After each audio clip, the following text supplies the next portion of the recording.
책의 모양을 한 작은 경이. 참 페스티벌 진짜 많이 갔더라고요. 저는 그 중에서도 되게 재밌었어요. 진짜 돈이 정말 하나도 아깝지 않은 3시간 동안 입 벌리고 갔습니다. 안녕하세요 여러분들, 짱입니다. 2023년이 벌써 지나갔네요. 이제 연말에 여러분들과 어떤 영상을 마지막으로 하면서 이 해를 끝내볼까 했는데, 제가 옛날에 2020년을 정리한 컨텐츠가 있었어요. 그때는 뭐 유튜브라든지 퇴사한 이야기, 소설을 썼던 이야기, 수술을 한 이야기, 그리고 유튜브 하면서 썼던 재미난 이야기를 해봤는데, 이번에는 뭔가 키워드를 붙여서 해보면 좋겠다는 생각으로 2023년에 제가 봤던 콘텐츠들 중에서 여러분들한테 소개해주고 싶은 콘텐츠들을 정리해봤습니다. 이 선정한 기준들은 제가 올해 이 콘텐츠들에 대해서 얼마나 많이 인용을 했나, 주변 사람들한테 인용을 하고 내 삶에도 되게 많은 영향을 끼쳤던 것들에 대해서 한번 알려드리려고 하고요.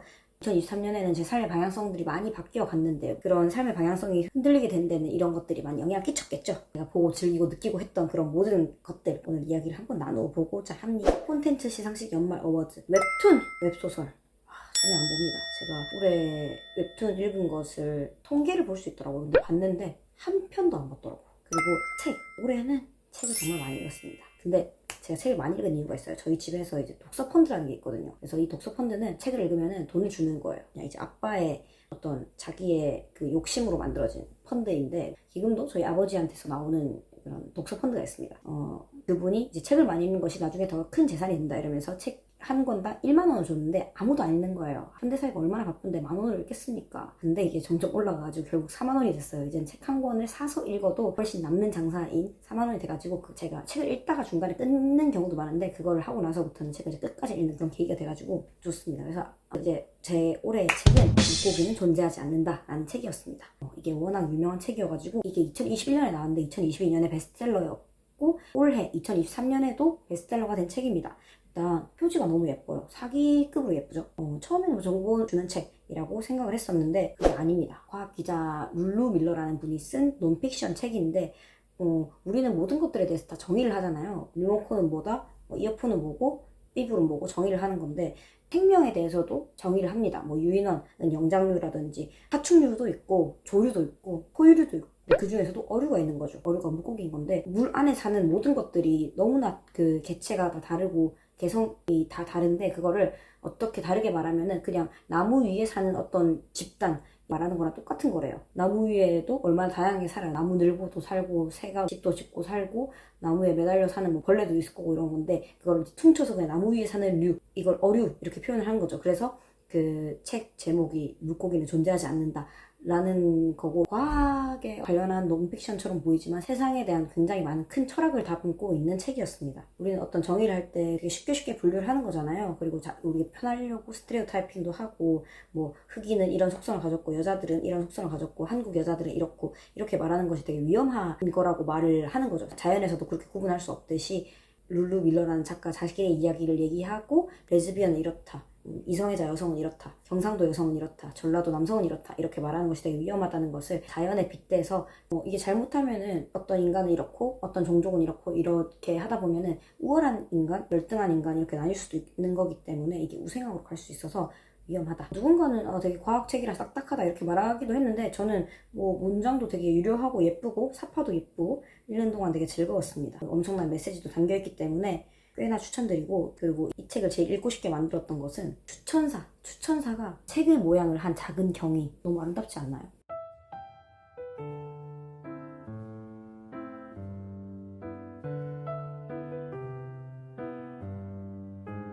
영화, 저에게 올해의 영화는 4월 1일에 신촌 메가박스에 한 걸음에 달려갔습니다. 제가 영화 덕후, 책 덕후 이런 것까지는 아니어서 많이 놓친 명화, 명작들이 많은데, 그것들을 재개봉하면 좀 보려고 하는 경향이 있거든요. 왜냐면은 좋은 영화들을 집에서 보는 게 쉽지가 않아요. 진짜 넷플릭스 틀면은 뭐 볼까 하면서 시간 30분 지나가요. 영화를 틀어놓는다고 해도 딴 생각 할 때도 있고, 휴대폰 카톡 오면 확인하고, 인터넷 궁금한 거 있으면 바로 검색해보고 이러다 보니까 오롯이 집중을 못하는데, 영화관은 그거를 방지해주게 하는 약간 디지털 디톡스 그런 기능도 있어가지고 저는 좋게 생각하고 있습니다.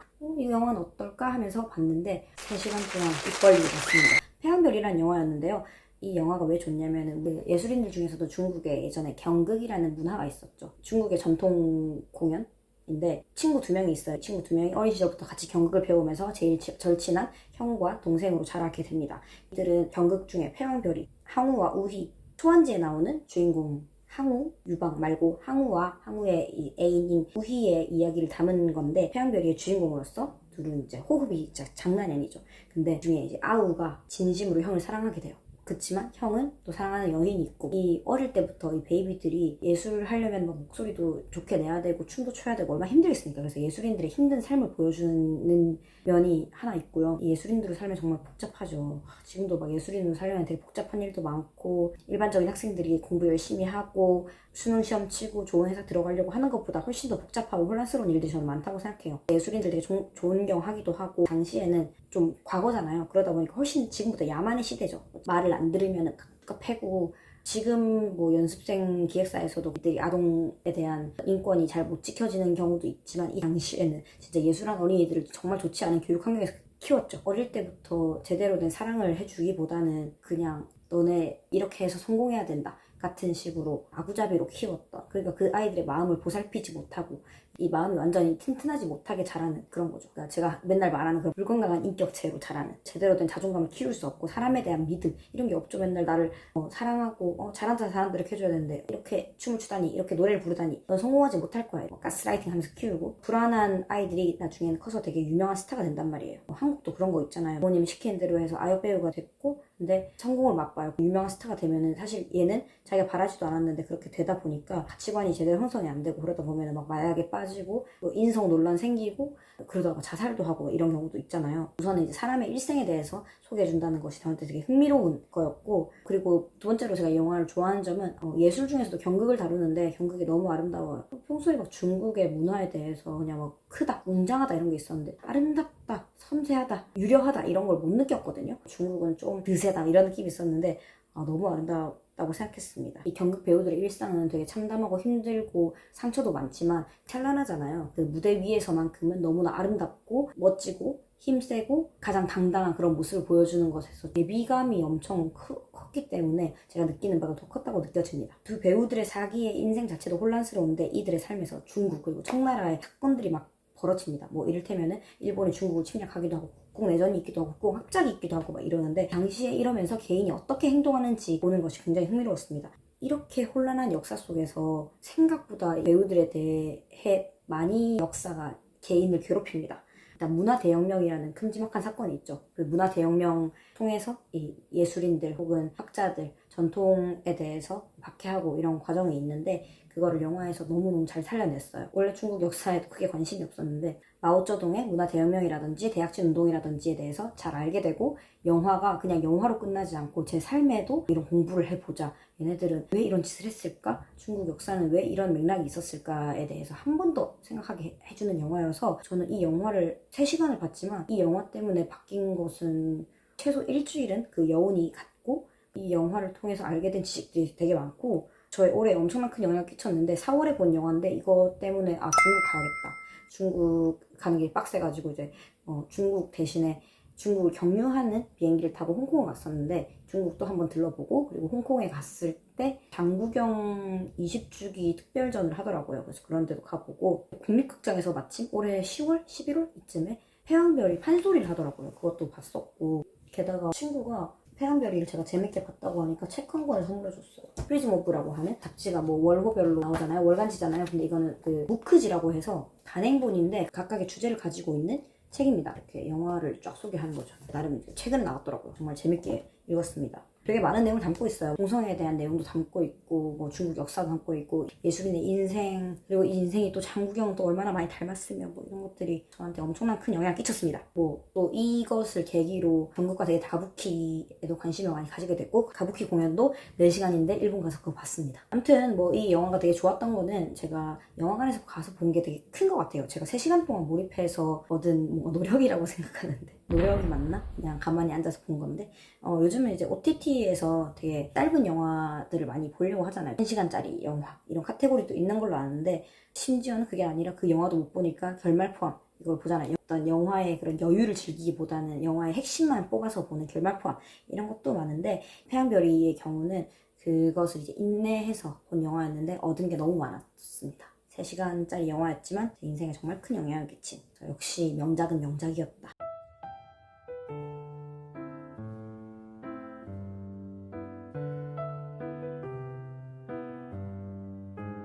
드라마, 제가 스토브리그를 원래 옛날부터 보고 싶었는데 예전부터 워낙 명작이라고 많이 들었었는데 계기가 있어서 스토브리그를 보게 됐어요. 여기에 되게 다양한 사람들이 나오는데 그 안에서 캐릭터가 각자의 스토리를 갖고 있었던 게 되게 재밌었고 이런 드라마는 좀 많이 나왔으면 좋겠습니다. 생각을 해보게 만드는 그런 사건들이 많이 있어서 좋았어요. 저도 오글거리는 거 별로 안 좋아하거든요. 담백하고 좋았습니다.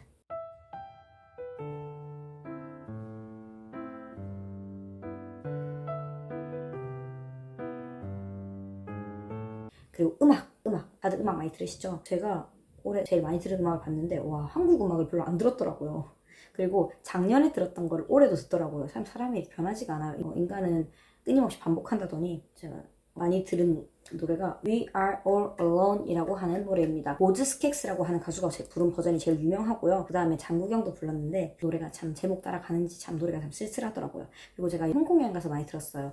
아무래도 혼자 여행하기도 했고 홍콩 여행 가서 이 음악을 들으면서 또 장국영도 생각하고 그때 약간 비가 많이 왔었는데 비 오는 날과 참 잘 어울리는 노래입니다. 그 외에도 요아소비의 아이돌과 일본 여행 가서 Skip to My Lou, Saturday Night 이라고 하는 노래도 많이 들었어요. 약간 펑크 바이브 좋아하시는 분들한테 추천할게요.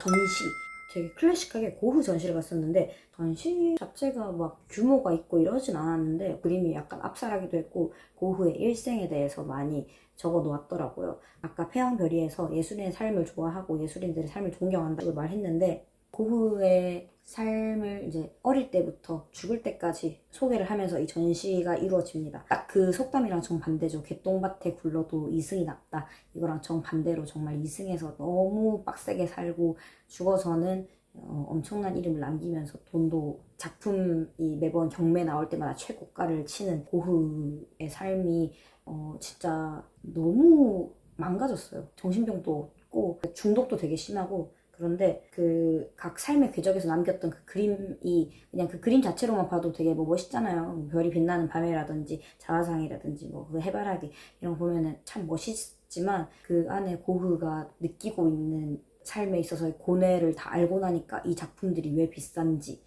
그러면은 창작은 어떻게 해야 되는지 좀 배우게 되어서 참 좋았던 전시였습니다. 저는 그 안에서 감자 먹는 사람들이라는 그림이 좋았어요. 그림이 사실적이고 행동감도 있고 뭔가 살아있는 듯한 느낌이. 그 이외에도 이제 미쳐가면서 그렸던 그림들도 뭐라고 표현하면 좋을까요? 가까이서 보면은 정말 비극이고 멀리서 보면은 희극이다 라는 말을 참 보여주는 작가. 뭐 이중섭도 비슷하고요. 이걸 보면서도 또 패왕별을 떠올렸죠.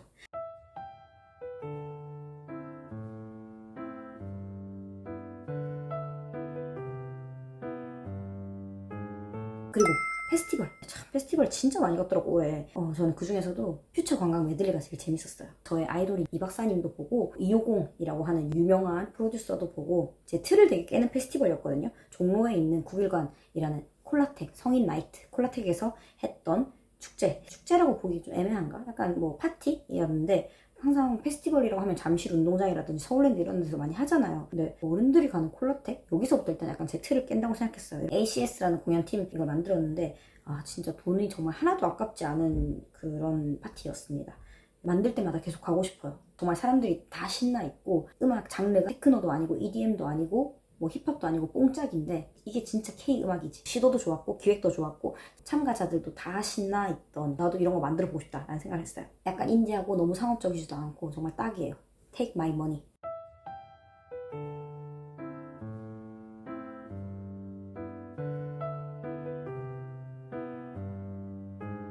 오늘 제가 2023년에 제가 봤던 콘텐츠들에 대해서 이야기하면서 저의 삶을 또 간접적이게나마 이야기를 해드렸는데 참 저는 직접 경험 되게 중요시하는 사람이고 어디 가서 이걸 많이 보고 느끼고 하는 것들을 피부로 보는 걸 좋아하지만 제가 느낄 수 없는 것들이 또 있잖아요. 여건이 안 돼서 마다가스카르는 못 간다든지 남극은 못 간다든지 그리고 뭐 우주는 더 가기 힘들죠. 그런 것도 있고 시간이라는 것도 거스를 수 없기 때문에 고대 로마 시대는 갈 수 없고 미래도 갈 수 없지만 책이나 드라마나 영화 이런 것들은 저를 어디든 가게 해주기 때문에 참 간접 경험도 뜻깊은 것 같습니다. 2024년에도 부지런히 많이 읽고 많이 듣고 많이 보려고 합니다.